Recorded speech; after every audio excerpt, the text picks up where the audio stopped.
Number 2, we have a mixture of nickels and pennies that total 48 cents.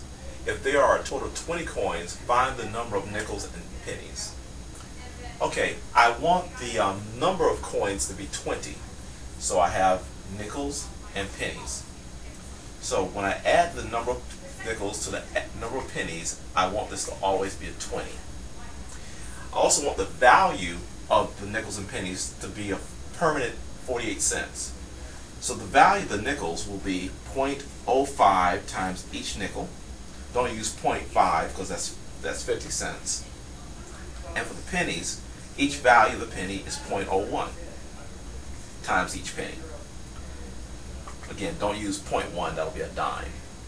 And we want that total to end up being 48 cents.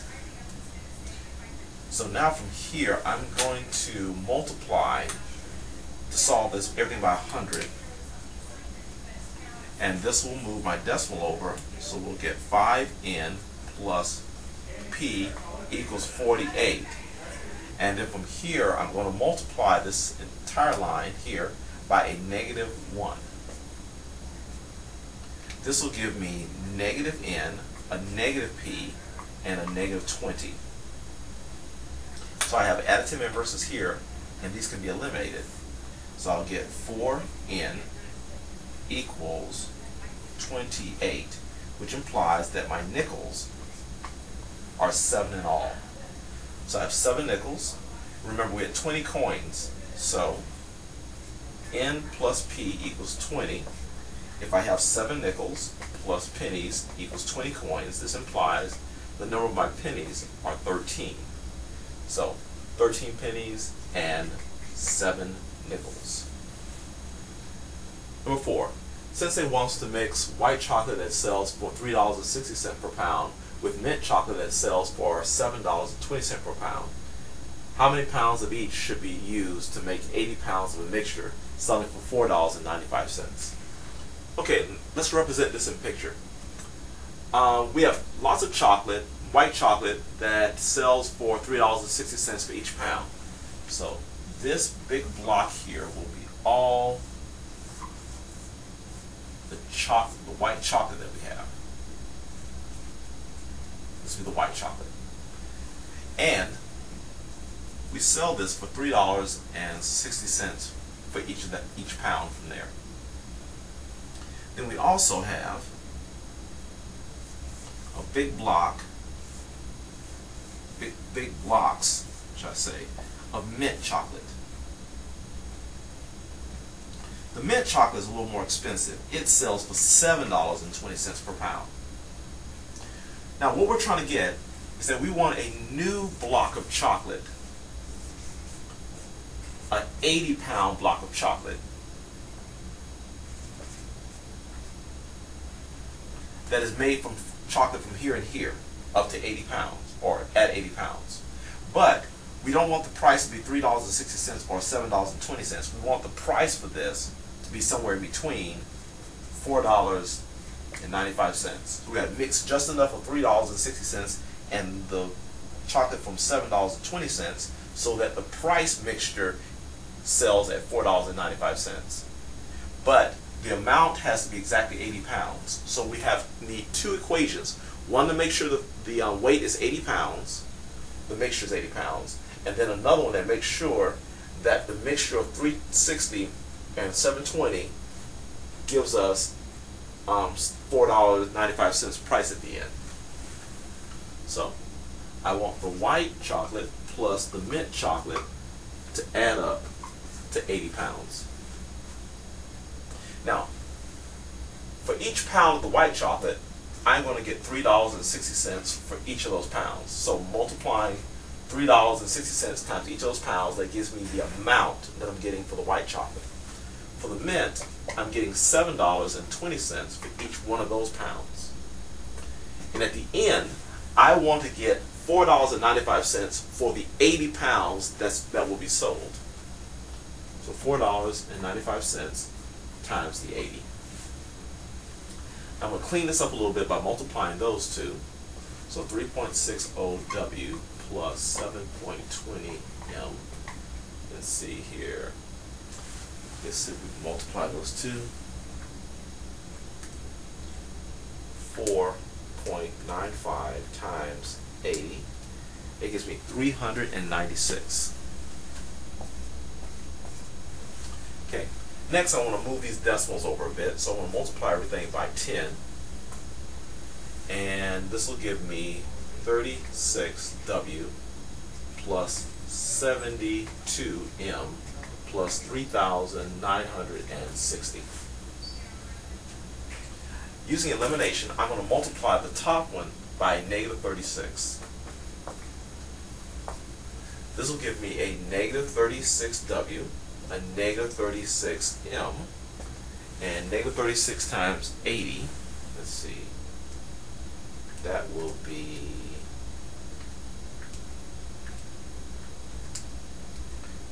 2,880.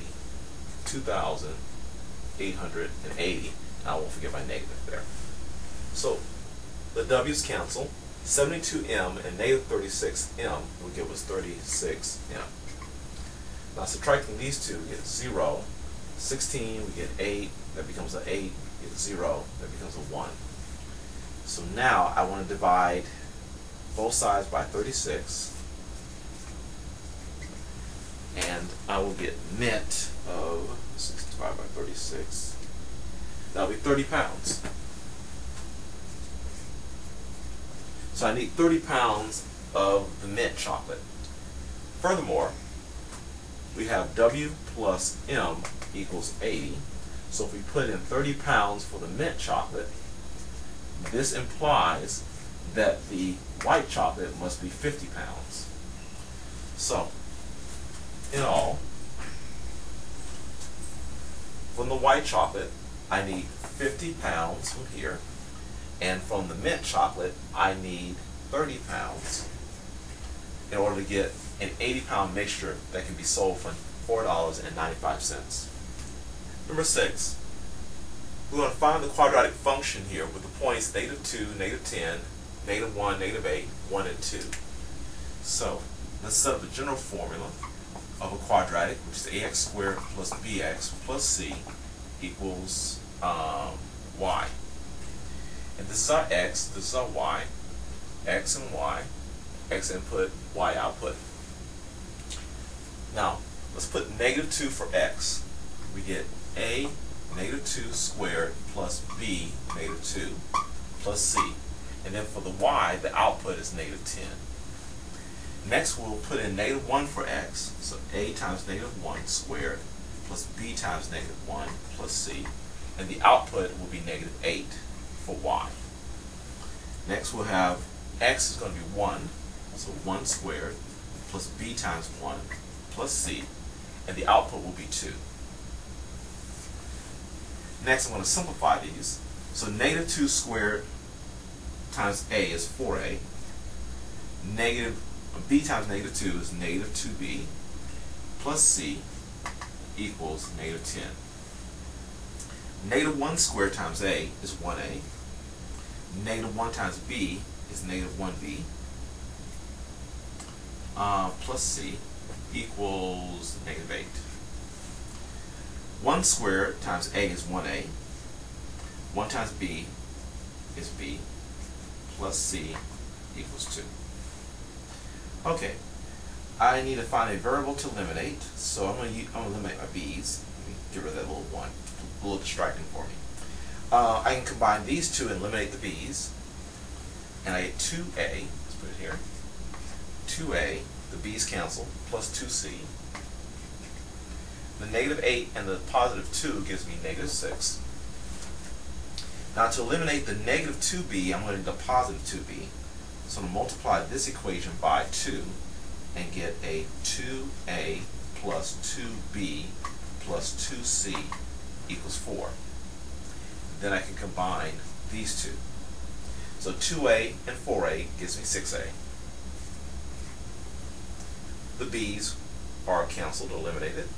The c and the 2c gives me 3c. And the negative 10 and the 4 gives me negative 6. Okay. From here, I want to eliminate the a's, so I want to multiply this by negative 3. in order to get a negative 6a, so I can cancel with the positive 6a. So negative 3 times 2a gives me negative 6a. Negative 3 times 2c gives me negative 6c. And negative 3 times negative 6 gives me a positive 18. So when I combine these, the a's will cancel. We'll end up with negative 3c. And here we'll end up with a 12. This implies c is equal to negative 4. From there, I'm going to back up and start solving for my a. Let's put in the negative 4 right here. So we have 2a plus 2 times negative 4 equals negative 6. I have 2a minus 8 equals negative 6. And we'll add 8 to both sides. This gives us 2a equals 2. And 2a equals 2 implies that a is 1. So now we have our c and we have our a. I'm going to erase this part right here to give us some room. And the equation I'm going to use to find b would be this one right here, the a plus b plus c equals 2. So a is 1 plus b and plus c of the negative 4, and that will all equal 2. The 1 and the negative 4 combine to become a negative 3 equals 2. And here I add 3 to both sides, and we get that b is 5. Therefore, our conclusion is that the quadratic that produced these points would be 1 for a in front of x squared, plus 5 for b in front of x, and our constant would be negative 4. This is the equation that produced the points negative 2, negative 10, negative 1, negative 8, and 1, 2.